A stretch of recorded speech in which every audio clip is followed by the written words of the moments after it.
Ladies and gentlemen, welcome back to the JKWD podcast. We hope you're having an awesome day. We just talked to Christine McHugh, so we are having an awesome day.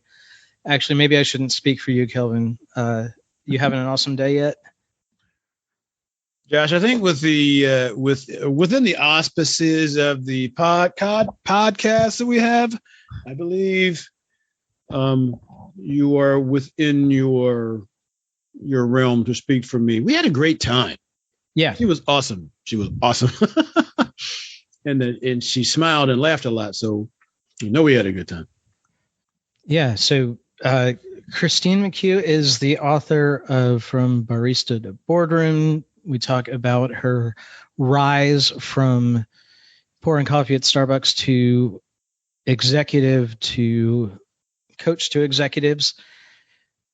She is on her way to Fairbanks, Alaska, the coldest place that Kelvin has ever been. I don't know if that's going to make the podcast, but we'll see how the editing comes out. We also talk a little bit of running because Christine and I had that in common. And I know we touch on that a lot, and we talk push-ups too, a little bit. and comes under the heading of extortion, I think, is what the push-ups things coming down to it. And as we've been doing with our guests of late, we asked Christine to present you with a challenge, and it is not push-ups related, though you are welcome to some push-ups if you'd like to do them. So, Kelvin, how are you doing now that I'm doing well. It's been an interesting week. Weather's been interesting and in and out, but we haven't had any tornadoes or hurricanes, or floods. So I'm pretty happy.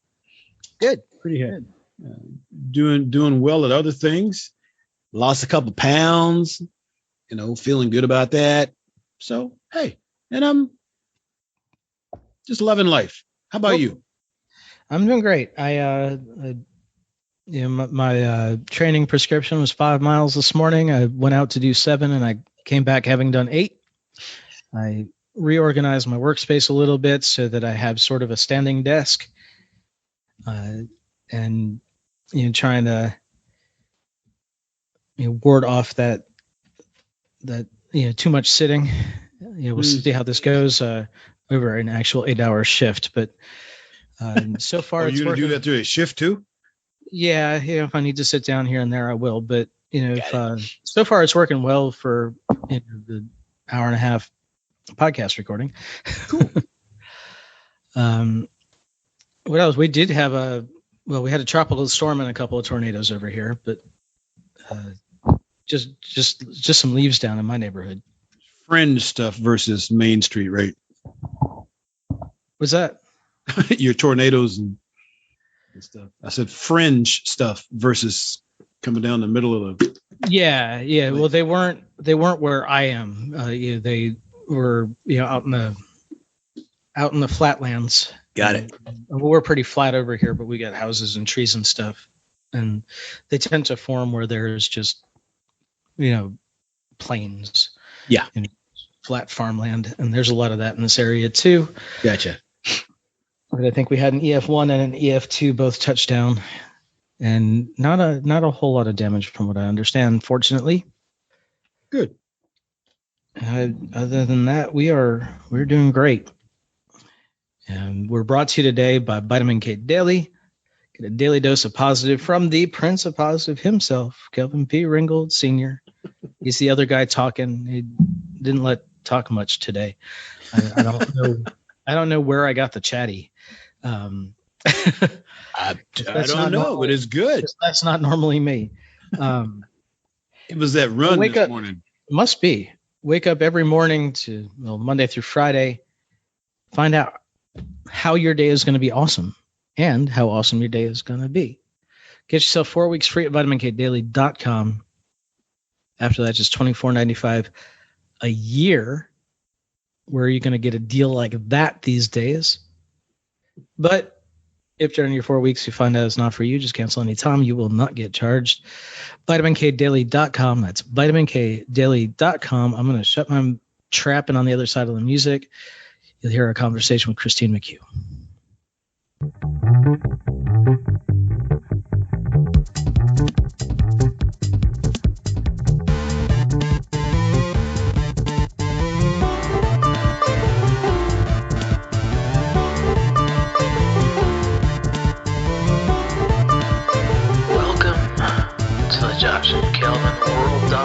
Podcast, where we talk about better humanhood and teach you how to dominate your world. You ready?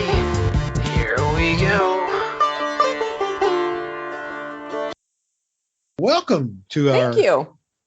Do we have to get you to a flight at any? Yeah, so I just need to jump off about 8:45, or so we have about 45 minutes. Okay. Más o menos. I think we're going to try and leave for the airport about 9, so I'm all ready, but I just got to make sure I didn't forget anything. So yeah, thanks for checking on that. No transporters, huh? Well, the transporter is my husband and son, and I don't want them to have to be waiting for me. So there you go. So typically we start by asking your mission and how you came about that mission. Yeah. So my mission, I would say my mission is really focused on serving others and helping people. And that manifests itself in a lot of different ways. It could be just through my work. It could be through my community. It could be having conversations with people like you, where if there's a story that I can share that has value to other people, I look at that as part of that service-oriented mission. And I think it really came from two places for me. One is through my family's legacy and history of civil servants and politicians and really being involved in the community. I grew up around that a lot. I mean, I spent a lot of my childhood going to campaign rallies and community events, all within the spirit and intention of helping to improve other people's lives. And then when I started working at Starbucks, I think it really became even more imprinted in me, that service and helping others. One, in the literal sense of like serving customers and helping people, but two, this kind of greater sense of, I really believe that we are all put on this planet to help other people.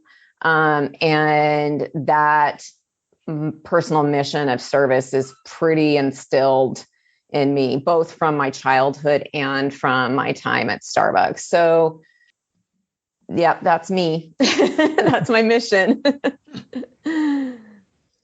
Great. And so how did you, I mean, I guess we get right down to the book, and the new book's called From Barista to Boardroom. So you just talked about pouring coffee at Starbucks. How do you go from there to where you are? Yeah, well, it takes a while, these things don't happen overnight. I think sometimes people can have pretty, ambitious career aspirations or life aspirations, but I think most things in life can take time, and it's one step in front, one foot in front of the other. And so whether that's running, whether that's becoming an entrepreneur, writing a book, or your career. So when I first started at Starbucks, it was definitely not intended to be a career. It was a part-time job while I was going to college. I was making $5.40 an hour plus tips. And we had some generous tippers. Maybe it could be $1 more an hour on top of that. But earlier on, I sensed that it was a place for me to be able to be myself, but also, again, to contribute and serve others. And so I was going to college, and I ended up dropping out of school after I'd worked for Starbucks for probably a couple of years, because I was feeling more challenged and more fulfilled. And I was more interested in the dynamics of business than actually sitting in a classroom. So how it ended up kind of evolving over the years, I mean, I can get into the literal, I went here, I did this. But I think kind of one of the big thematics through it is really being open to the possibilities and just not being so set on a certain goal, but really focus more on learning and growing and challenging myself and taking on more responsibility as a way to grow my career. So I never set out, of course, very, very few people, although there are people out there who will set out like, I'm a part-time hourly person and I'm going to be an executive at this company. I know that's not like, especially in today's day and age for millennials and Gen Zs. That's not, not fairly typical. But for me, it was more around like, what can I learn? How can I grow? How can I stretch? How can I be challenged? And so I put my hand up a lot. I saw windows of opportunity to take on more responsibility. I asked for special projects. I engaged mentors. And I took a lot of lateral moves. I worked in a lot of different business units. I wasn't in the same department the whole time. I kind of zigzagged across the organization. And I think being open to learning, being open to opportunity really did help me or contributed to a really meaningful and rewarding career during that time. So when people ask me today, like, what can I do? What career advice do you have for me? It's always comes back to be open to the possibilities, ask for responsibility, take initiative, and take risks too, and not be so focused on, I call the rungs of the ladder, but more focused on the rungs of the learning. What are the things that you can gain from continuous learning and growing yourself? Eventually those will get you to the ladder if that's the goal. So that's how it kind of happened. I mean, there's more to the story than that, but it still boggles my mind. We got another 30 minutes to go here. That can't be it. No. Can you talk about the decision to leave school a little bit? Because that's something that I think we're going to be seeing more of. Since college is so expensive, we're going to see a lot more people bypassing altogether or going for a year or two and saying there's got to be a better way than going into lifelong debt for this. Yeah, it's such an interesting time right now because I actually have an 18-year-old son who just graduated from high school, and he was trying to figure out what was next for him. Mm-hmm. And knowing that I didn't have I was never coached or guided as a young person that I had to go to college. I think my family, some of them did, some didn't. Some went early, some went right after high school, some who ended up going much later like me. So I wasn't in one of those family dynamics where it was like, you must go to school and it must be this kind of a school and that sort of thing. So I never personally had that pressure, so to speak. And when I was getting into it and I was taking a lot of I was going for a business major, pretty much known since I was young that I like business. I mean, there's something about business and commerce and offices and all that stuff that got me really excited as a young kid. But so I was taking, business classes in community college as I had finance, accounting, marketing, and some other stuff. And I was like, this is boring. Like, I like the dynamic of problem solving and working with teams and figuring things out and creating growth plans, but I didn't like the academic portion of it. And at the same time, I was a shift supervisor, as like an assistant manager at Starbucks. And I was learning how to write a business schedule based on the business forecast, how to manage inventory, how to hire people, how to staff that store, how to performance manage people, how to grow the business. So I had all of this practical experience I was getting while I was going to school. And it was much more fun because I could get more tangible results from it. And it was more dynamic. So I just decided, I was like, this is a better place for me. And I think there's something to knowing yourself and not following what is the conventional path of the shoulds. I write about that in my book, not getting caught up in the shoulds of life. I think it can be really easy to do. So I didn't have that. And so I'm getting to answer your question in a minute, but so, with my son, he really was, he's not academically minded either. He's not one who would hit the books hard he was just barely got through in some of his courses because he doesn't learn the way the school's taught. And when he was trying to figure out what to do after high school, he really wanted to go spend some time in Asia and study Buddhism and, be up in the mountains with the monks. And then of course with COVID, things became really limited in his ability to travel. So he did decide on his own to go to college this fall, but not like, we're not saying you have to do it. You have to do 4 years. It's like more follow your heart, figure out where your strengths are, figure out what brings you joy, figure out what drains you. And then also, I mean, if you're thinking about making a living, you have to figure that out. Like if, you can choose to live off the land. There's pros and cons for that. Or if you really want to have a big fancy house and take nice vacations, you're going to have to figure out a viable way to do that. But I don't care which way you do it. You just do you, and you need to be what's true to you. And I think more and more, to your point, like I've read research that like the ROI on college is like, that there's really not much ROI on it. And a lot of companies are waiving college education as a requirement.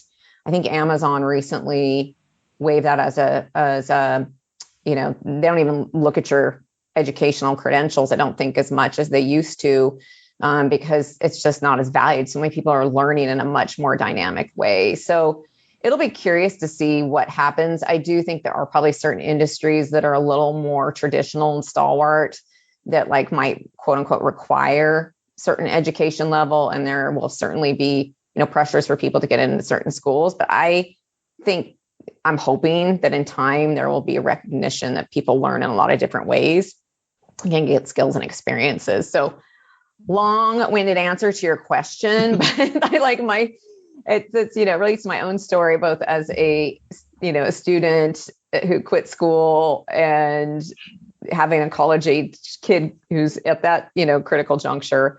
I did go back to school when I was 40 though to finish my degree, and it was really more around not from having the educational credentials as much as it was being able to show that I could actually complete something and have a goal. And it was a very meaningful experience for me those last couple of years when I went back. So cool. Nice. That's a way to go back to school. So there, all the way to, well, you've got two things here. You talk about coaching and strategic planning, and then you talk about executive leadership experience. So tell us more about that executive back from Starbucks. You did a lot of things, but how did you get into that particular piece where you're now actually consulting with other executives to say, okay, maybe this is not what you're saying. This is how you should do this. That's probably not what you're saying, but how'd you make that leap? From working in that corporate environment to working with other businesses, or while I was for that leap? It's kind of funny how things happen, right? Because having my own business and being a consultant and a coach just was not part of my vision for myself. Neither was being an author or being a marathoner. Like there's just themes in my life where I just kind of, back to being open to the opportunity, it wasn't like that was my goal. But one of the things as a leader in corporate America that I really enjoyed was coaching people, like leading teams. I loved it, whether that was people who worked for me, whether it was my peers, whether it was other leaders in the organization.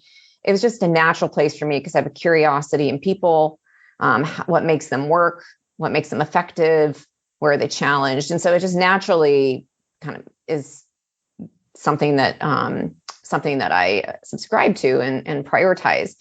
And so when I left Starbucks, I went to a small healthcare startup for a couple of years as the chief strategy officer. And I was working side by side with the CEO. We made an agreement before I came in that my job was to be his partner in this, not to be his employee, because he was looking to grow himself. And that was really important to me. I didn't want to go be somebody's minion or I didn't want to be that I wanted to have an opportunity to impact people's lives and make change. And so he and I were working together. And then when I ended up leaving his organization, he wanted to pivot his growth strategy after I'd been there a couple of years. I was looking for a job. And while I was looking for a job, I had somebody contact me and say, hey, we'd like to bring you in as the CEO of this health and wellness startup. And here's our big plans. And the more I talked to them, I was realized they didn't need me at this point in time in their business. So I said, how about while I'm looking for a job, maybe I, do a 60 to 90 day consulting engagement with you that looks like these things, and then, get you kind of up on your feet. And then we'll just kind of see where that goes. And so that's how it started. So it was kind of a side hustle while I was looking for a job. And through the last couple of years, since I've actually, I'd say, declared my major and hung out my shingle and been on my own, it's been really clear to me that the most ideal work assignments or kind of projects, clients that I have are those that want to grow themselves in addition to growing their business. And so I'll use that as a decision criteria when working with people. If you want me to come develop a strategy or an operational plan or structure for your culture, your people, I can do that really quite effectively and quickly. But it's not going to stick and it's not going to stay if you as a leader aren't growing with that. So I don't want to just come give somebody a thing. I actually want to work with a leader. So that's really how I made the leap, is just recognizing that's a strength in myself and that's something that I'm passionate about.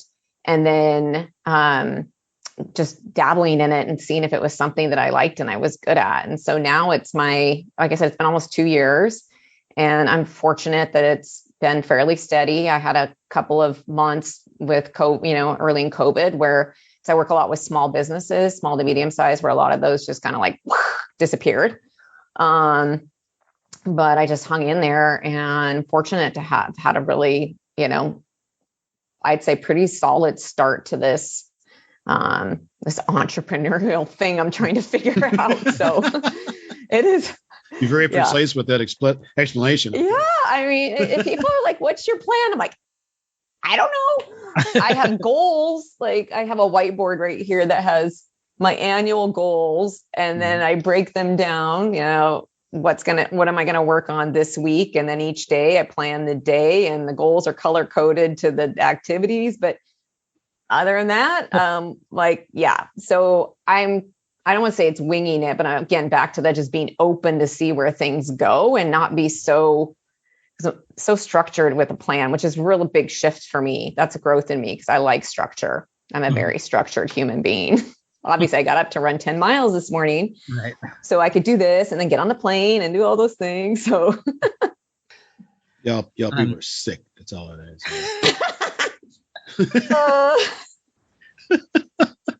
It's called illness prevention, and it's more mental. I don't know about for you, Josh, but it's like a mental. Yeah. Just keep going. I mean, especially in the humidity here. If I've got my hydration on me and I've got it correct, then the only thing stopping me from keeping going is up here. So yeah. I know that pointing to my head helps on the audio, but I think there are people who are probably plugged into us to that extent where they can know what you're doing. They know, yeah. They know what you're doing. So how did you wind up deciding to write a book? Since that also wasn't in your plan. There's so many things. I mean, I wonder how many of us actually like have a plan, a really clear plan, and achieve that plan. I don't know. I don't operate that way. I have big goals and big ambitions, but open to how I get there. But the book, again, was totally not anywhere ever in realm of possibility for me, primarily because I didn't consider myself a writer and I didn't consider myself an artist ever, or a crafts person. I'm a business person. We've talked about that already. I like PowerPoint presentations. I like spreadsheets. I like talking with people, but I'm not like, my hobbies have never been in that creative space. But the idea came up on a run of all things. One of my running friends, we were getting to know each other probably 6 years ago. I don't know the timing exactly, but he actually works at Amazon, and he was kind of, as we're getting to know each other over the course of long runs and training, he heard my story. And he said one day on a run, he's like, Christine, you really should write a book. And I'm like, well, that's the most stupidest, ridiculous thing I ever heard of. I told him that. And he he's like, what? No, really? Why? And I'm like, why do you think I should write a book? And he said, well, I think you have a pretty powerful story, especially inspirational to women, perhaps women earlier in career, mid-career. As a working mom, you've gone back to school, you've traveled around the world, you've faced some personal hardships, and you are at this level of leadership in an organization. And I think people could get a lot from that. And I still told him I thought it was preposterous. And then he looked at me on that same run. And this was like just when he proposed the idea. And he said, and I think you should call it From Barista to Boardroom. And I was like, yeah, okay. So, but the more I thought about it, I probably took a good year of thinking about this totally crazy idea. And I was like, what would I say? And what would people get out of this? And why would I do it? And then I realized two things. One, it could be a great challenge for me because I like challenges, to be able to learn how to write more than PowerPoint presentations and bulleted emails. And two, if I could, back to my purpose and mission of service, if I could help one person by sharing my story through giving them a spark of courage, perhaps sharing a bit of inspiration, maybe there's even a tactic in there or two that might help them navigate through life, career choices, then I feel like I will have contributed to my higher mission. So that was really how it came to be. And it still trips me out to actually, look on Amazon and see my book on there. It was a bestseller the first couple of weeks of release. Oh, wow. How does this happen? I don't know. I didn't hire anybody to market it. I've done everything myself, but it's still pretty crazy concept. So that's how it all came to be. And that's why I did it. And I'm super honored and grateful that people have actually taken the time to read it and share with me their thoughts. I mean, I know everybody's busy and we can choose a lot of ways to spend our time. So anytime somebody sends me a note and says, I read your book, I'm like, well, thank you. That means a lot because we've all got a lot on our plates right now. And if I can get a story or two from people on the impact it had on them, then that just reinforces my purpose. So yeah, here's one thing I did learn through this process, that I really enjoy writing and I'd like to do more of it. And I'm just not sure what project I'll take on next, but new career spawned. Yeah, I know. See, being open to the opportunities, back to that. I had no idea.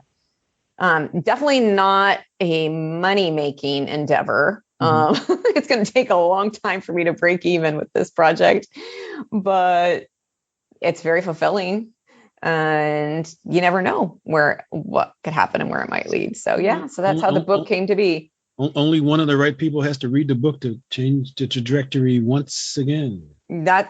So again, there you go. Don't know. You get it in the hands of the right client, even. Yep. All of a sudden, the 500-person unit at Boeing gets copies, and yeah.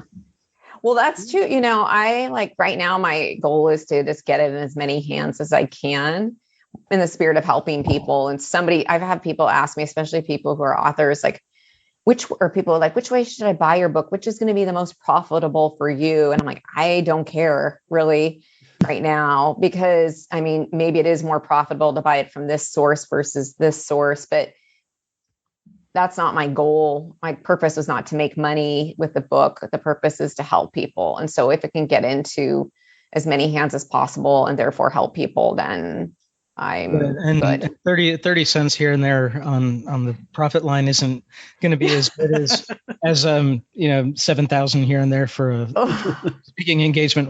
See, that's the thing, is it could lead to a speaking engagement. I did have somebody ask me recently about my fees for the kind of the big headline type things. I've done a lot of speaking engagements, so I was like, okay, but that's in universe. I just made up that number. That is not Christine's limit. That is not exactly. I was like, don't put a cap on me.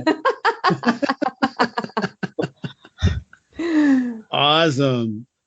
Well, look, if you're let me ask you this question. You've had a breadth of experience here, but is there is there a person or a book or a, I don't know, discipline that has been most helpful for you? This helped you along your journey. You've adopted those principles and just gone for it, or is it mostly just you going, "Hey, I'm open"? You're talking about through my career or for life or Life in general. Wow. I mean, I really try and, take things from a lot of people, right? From a philosophy perspective, I really am a believer in the concept of servant leadership. That's been some guiding principles for me. And that really came about through work and being exposed to the ideas of service to others. And so that's kind of a guiding philosophy. In terms of people, I mean, I've certainly had some really incredible mentors. Some of them are in the book, and the impact they had on me. And those are mentors who taught me how to, how to take care of people. That's obviously a huge theme for me. I would say, my husband, Tate, he's definitely, pushed me outside my comfort zone and a lot of different things and adventures that we have. I talk about him a lot in the book too. And just, I tend to be more pragmatic and he tends to be more spontaneous and kind of go with your heart. And I'm like, go with your head person. So he's helped me get outside some of those comfort areas, the time we've been together. Not so much books or other, things that I've read. I mean, I try and take what I can that is of use to me. I think that's it. I think the only thing I'd add, which isn't really like a philosophy, a person or a book, but is this idea of having a good self-awareness. So part of this has probably come through age and maturity on my part, but I've learned over the decades if I really know myself and I know what brings me joy and I know what drains my energy, and I focus my energy on the things that bring me joy, then I am going to be able to make a more positive impact on others in the communities. And I'm going to have more fun doing it. So definitely I spent a lot of time reflecting on myself, what makes me happy, what am I good at? And I think that's something I've really learned to do over the last 3 decades that has really helped me choose that path that is going to be the most fulfilling to me. Again, what we talked a little bit before, not the shoulds of life or feeling like I need to follow this path or being worried or scared and not take a risk here because of that. But knowing that about myself, that's really about that self-awareness. So that's more of a philosophical thing that has guided me quite a bit, especially in the last 10 years or so. So cool. Awesome. Thank you. Joshua? Well, I've just been enjoying hearing stories of in a non-traditional life path. And it seems like you're doing a great job instilling that in your son too. How has it been for you to parent in the way that you have tried to live your life? Has that been a challenge, and where are the rough spots there? As being a parent?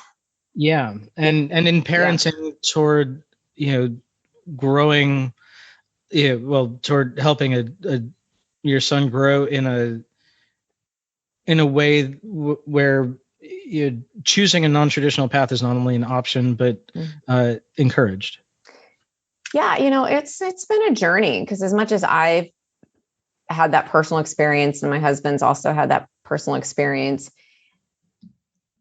you do as a parent, or I do, I don't say you because I don't want to speak to everybody, but I did have found myself you have a certain vision and hopes for your child, and that they're going to be successful or at whatever they do. They're going to, challenge, they're going to make, good friends, they're going to make good decisions. And I've always had to remind myself, okay, even in the really rough patches, which we have had some, definitely like freshman and sophomore year, high school in particular, were really challenging as a household. And I was like, okay, remember the higher goal here is, as a parent for me, is to hope that my child will just contribute positively to his communities. That's kind of my mission for a family, for lack of a better words. If he can contribute positively to his community, and whatever that looks like, then I will feel like I've done a good job as a parent.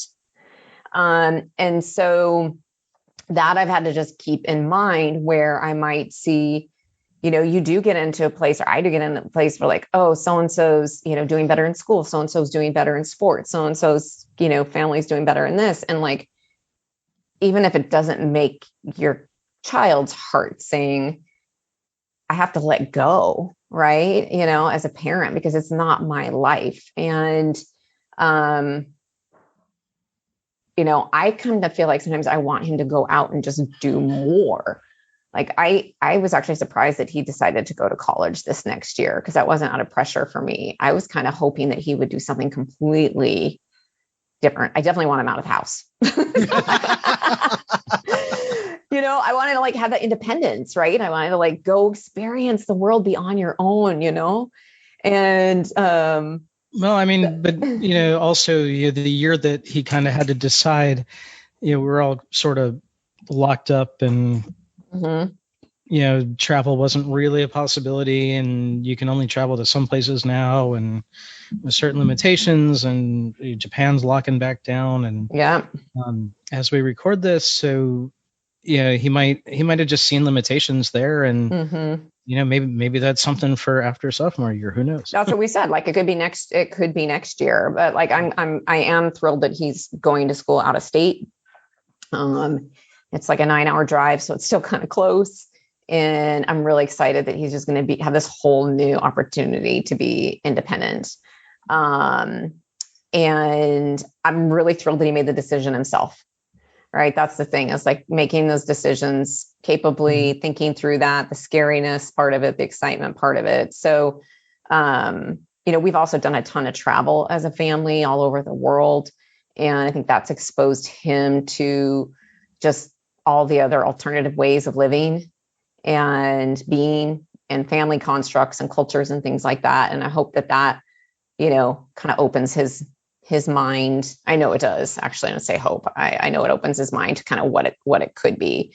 But as he was wrapping up high school, of course, every question everybody asks you is, well, like, where are you going to school? It's assumptive, right? There's these assumptions made. Where are you going to school? And then people like evaluate the quality of that school or what have you.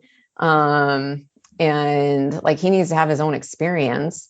And as parents, our job is to provide space for that. So it's still, I kind of went down a rabbit hole on that one, but it's like, it's definitely one of those things, like you try and do the best, but you're also trying to create space for them to find themselves. Right. So that's why I'm excited for him to be out of the house. Idea being that you raise the adult they're going to be, not the raging ball of hormones he was when you were having issues at home, right? Yeah. Oh my gosh. Yeah. And like, he's a super resilient kid, because he went to a very small private school all through middle school and his freshman and sophomore year, and realized after the end of his sophomore year that this was not the right school for him.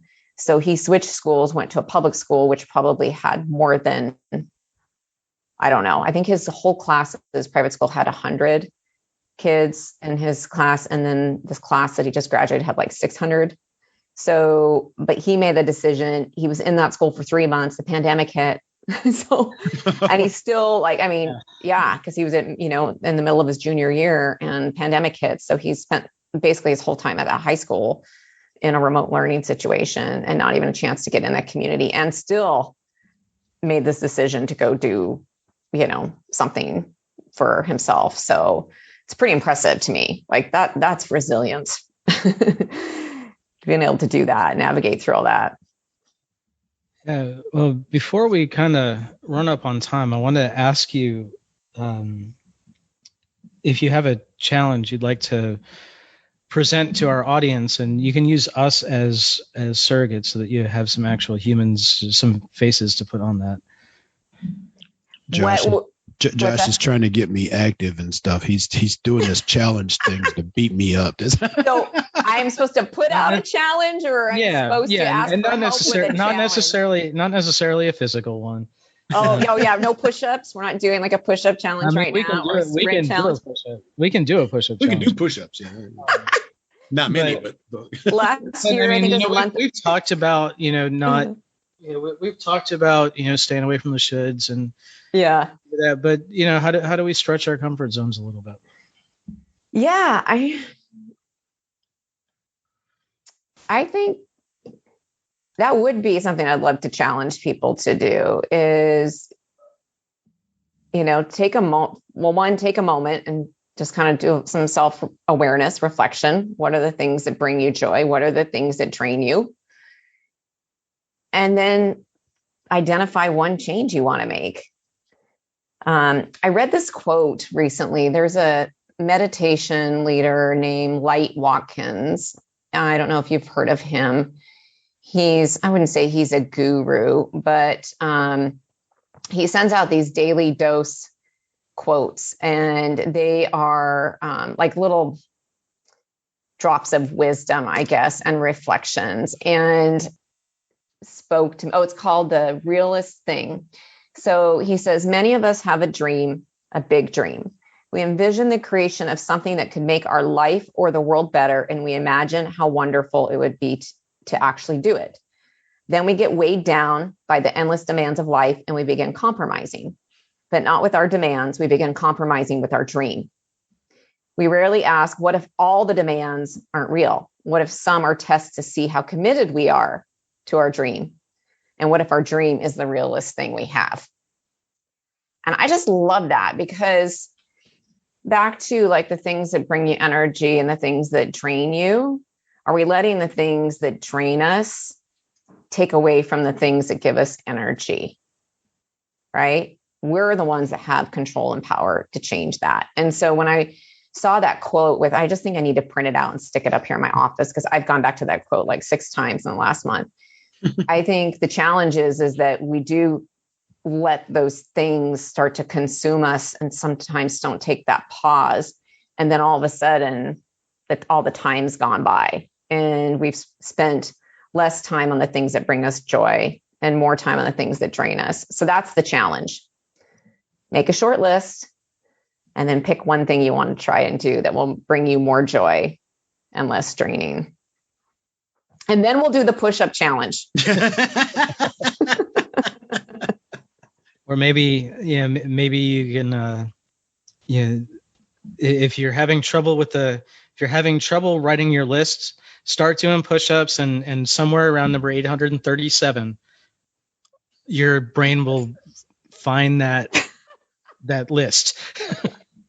I got a friend that does 100, and he's older than me. This guy is like almost 80, and he's like, he does 100 push-ups every morning, and I'm like, God bless you. That's crazy. Well, my goal is to do 100 every day, but I don't do them consecutive. I do them in sets of 25, because it actually moves my body throughout the day. So I have a little thing. Okay, 25. And then later before lunch, I'll do 25. They're not pretty. They're not the most good push-ups, but yeah. Well, maybe I'll get up to 5 one day. Please start with that. Let's see how that works. Get off this podcast. Do 5.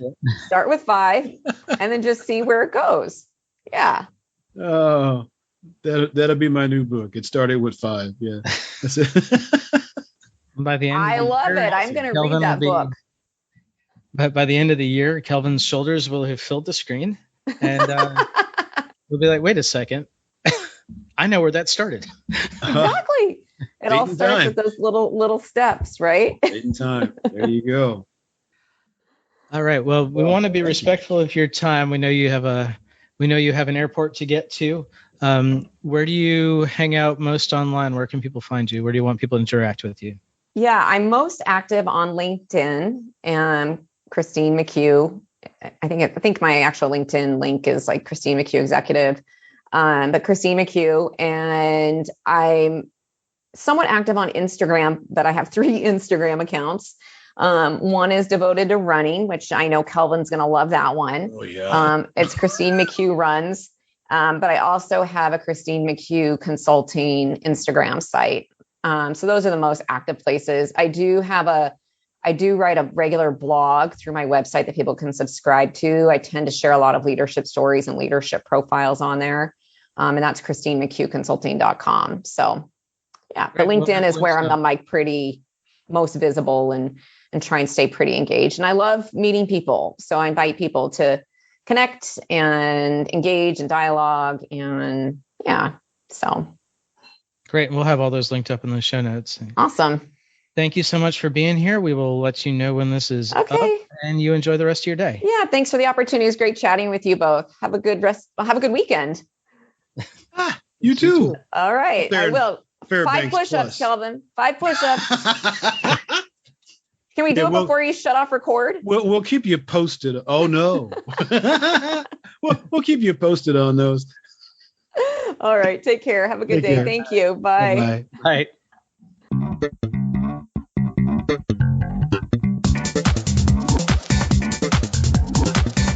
Hey, thanks for listening. Show notes and more at jkwdpodcast.com. Don't forget to subscribe, leave a review, and share with your friends, and we will see you next week. Bye!